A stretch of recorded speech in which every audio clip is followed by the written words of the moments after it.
పవన్ కళ్యాణ్ గారు అనే వ్యక్తి రాజకీయాల్లోకి వచ్చి ఈయనకేం రాజకీయం తెలుసు, ఏం చేస్తారు అనుకునే వ్యక్తిని ఈ రోజు నిజంగా ఆ శాఖలకే వన్నె తెచ్చే విధంగా ఆయన నిర్వహిస్తున్నటువంటి అనేక శాఖలకు సంబంధించి అద్భుతాలు సృష్టిస్తున్నటువంటి వ్యక్తిగా పవన్ కళ్యాణ్ గారు భారతదేశ చరిత్రలోనే ఒక మైలురాయిగా నిలిచేటువంటి పనులని పవన్ కళ్యాణ్ గారు చేస్తున్నారు.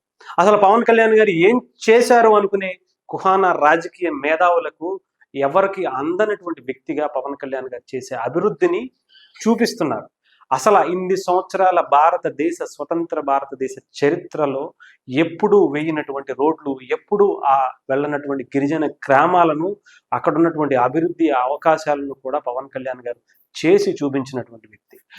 ఏం చేశారు అనేది కొంతమంది మాట్లాడుతున్నటువంటి మాటలు, మా ఊర్లో లేదా, ఇంకొక చోట లేదా, ఇంకొక చోట ఎప్పుడైనా వేసారా, ఇది మేము ఇప్పుడే చేసామని చెప్పి చాలా మంది మాట్లాడుకుంటున్నారు. సోషల్ మీడియాలో ఏదైనా మాట్లాడచ్చు, కానీ దమ్మున్న నాయకుడు చూపించగలుగుతాడు. మాటల్లో కాదు, చేతల్లో చూపించేటువంటి ఒక వ్యక్తి పవన్ కళ్యాణ్ గారు మాత్రమే.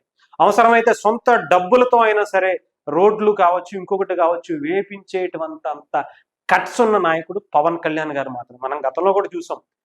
ఇది గుంటలు పూడ్చే కార్యక్రమాన్ని వైఎస్ఆర్సీపీ ప్రభుత్వంలో వైఎస్ఆర్సీపీకి సంబంధించినటువంటి అనేక మంత్రులు, ఎమ్మెల్యేలు గెలిచిన ప్రాంతాల్లో కూడా పవన్ కళ్యాణ్ గారు మట్టి పూడ్చి, మట్టి తెప్పించి ఆయన సొంత డబ్బులతో, ఆయన నాయకులు కావచ్చు, కార్యకర్తలు కావచ్చు, సొంత డబ్బులతో వేయించినటువంటి రోడ్లను కూడా మనం చూసాం.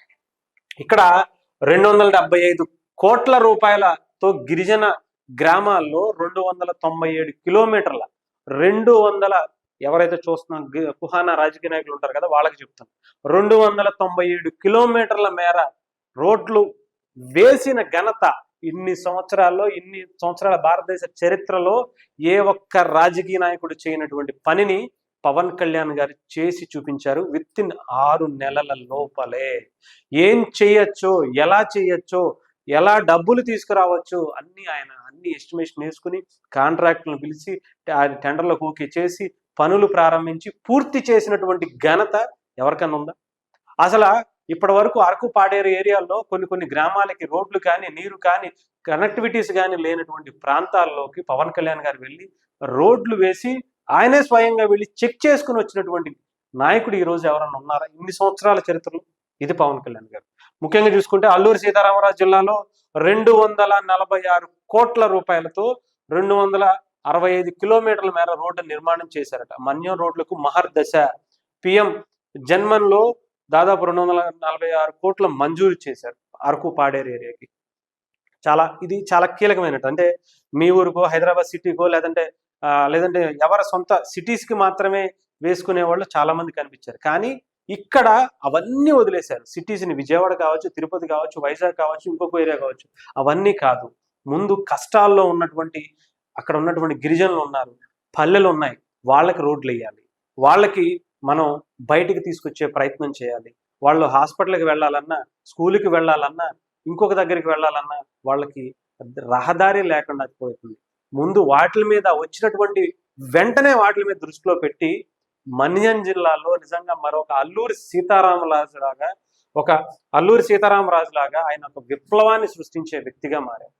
వాళ్ళ గుండెల్లో ముద్ర వేసుకునేలా పవన్ కళ్యాణ్ గారు కార్యక్రమాలు చేశారు. వాళ్ళకు ఉన్నటువంటి అవకాశాలని అందిపుచ్చుకోవడం కోసం ఏమేం చేయాలో వాళ్ళకి చెప్పారు.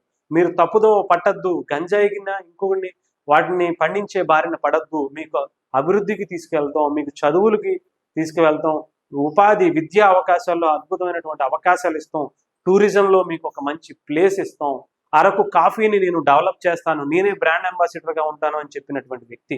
కాకినాడలో 16 కోట్లు 19 కిలోమీటర్ల మేర రోడ్డు వేశారు. అది కూడా గిరిజన రహదారులకు. ఏలూరు జిల్లాలో 12.8 కోట్లతో 12 కిలోమీటర్లు వేశారు. దారిద్రానికి మోక్షం పలికారు బుట్టాయిగూడెం ఏరియాలో. ఇది కూడా ఏజెన్సీ ఏరియాస్లోను. ఇది కూడా బుట్టాయిగూడెం అనేది అటు తెలంగాణ, ఆంధ్రాకి సంబంధించినటువంటి జంగారెడ్డిగూడెం అనే ప్రాంతంలో చాలా దట్టమైన అడుగుండే గిరిజన ప్రాంతం అది. అక్కడ జనసేన పార్టీ ఎమ్మెల్యేగానే ఉన్నారు. ఆయన గెలిచినటువంటి ప్రాంతంలో చేసినటువంటిది. ఇకపోతే ఇక్కడ అత్యంత గిరిజన రహదారులకు వేసినటువంటి పరిస్థితి. ఎక్కడెక్కడ ఏంటి, ఎలా చేయాలి, ముందుగా ఆయన తీసుకున్నటువంటి నిర్ణయాలన్నీ కూడా పల్లెటూర్లకి, గిరిజనులకి వాళ్ళని బయటికి తీసుకొచ్చి వాళ్ళకి అవకాశాలు కల్పించాలనే ఒక అద్భుతమైనటువంటి వేదికనే ఆయన సృష్టించారు.